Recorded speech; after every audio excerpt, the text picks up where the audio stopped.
চীনের এমন সংস্থার উপর আপনার কি ভরসা, কি প্রত্যাশা?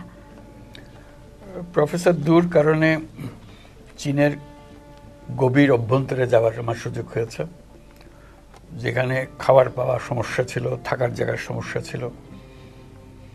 এমন সব খাবার খেতে হয়েছে যেসব খাবার আমি কোনোদিন জীবনে খাইনি। ফরিং ভাজা, ওকে, বড় চ্যালেঞ্জও ছিল।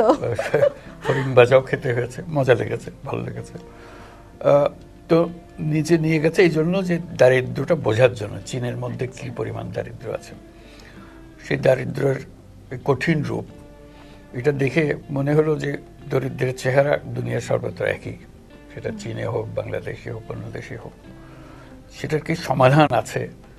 সমাধানটা হলো মানুষের যে সৃজনশীলতা, সেটাকে যদি স্বীকৃতি দিয়ে সমাজ যদি তার প্রাতিষ্ঠানিক আয়োজন করত, তোমার কাজ তুমি করো, আমি তোমাকে সহযোগিতা করব যাতে করে সেটাতে তুমি এগিয়ে যেতে পারো। বাংলাদেশে যেমন, এখানেও চীনেও তাই, ঘরে নানা রকমের প্রাণী পালন করে, যেগুলো বিক্রি করে, নিজেরা খায়, এরকম। কিন্তু পয়সা নেই, টাকার অভাব।